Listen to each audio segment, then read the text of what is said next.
Oke, jadi gimana cara kita untuk manage aset di kripto? Sebetulnya ini juga mirip-mirip dengan gimana kita manage aset dengan instrumen investasi yang lain. Contoh yang paling utama itu, kita tidak boleh menempatkan semua telur dalam satu keranjang. Artinya, ketika nanti keranjang tersebut jatuh, telurnya pecah semua gitu. Jadi sebenarnya mirip-mirip sih, di mana kita di dalam kripto juga harus bisa melakukan diversifikasi. Atau kita bagi nih kripto-kriptonya, jadi kita nggak cuman menginvestasikan ke dalam satu kripto aset aja gitu, sehingga nanti ketika harganya turun kita tidak panik dan tidak melakukan decision yang justru malah bisa merugikan kita, sehingga kita perlu banget untuk melakukan diversifikasi tadi. Nah, cara untuk melakukan diversifikasinya itu ada berbagai macam. Yang paling gampang itu kita bisa riset dulu nih, kita bisa riset tentang project kriptonya, apakah project kripto ini memang menarik untuk kita. Kalau misalnya memang aset kriptonya ini menarik untuk kita dan dirasa dari profil resiko kita juga cocok, baru kita bisa mungkin mulai sedikit demi sedikit terlebih dahulu.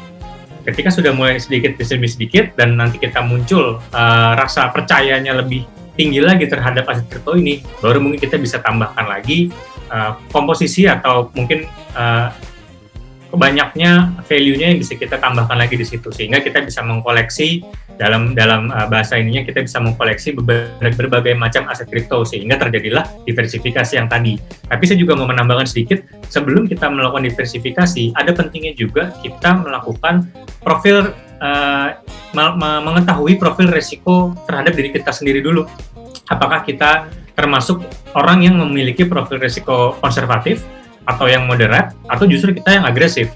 Karena di aset kripto ini juga terbagi berdasarkan resikonya gitu ya, dimana kita sudah tahu bahwa aset kripto ini merupakan instrumen investasi yang memiliki resiko yang tinggi, tapi juga bisa mendapatkan keuntungan yang lebih tinggi juga gitu pastinya. Sehingga ketika kita sudah tahu profil resiko kita yang mana, kita bisa memilih aset kripto yang lebih cocok untuk kita dan kita bisa mendapatkan keuntungan yang lebih banyak di situ.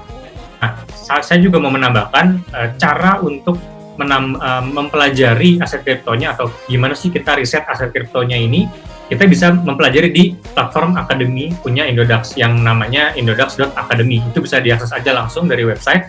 Di sana ada platform edukasi kita dalam berbentuk audio, podcast, ada di Spotify juga, ada di video, dan juga ada bentuk artikel.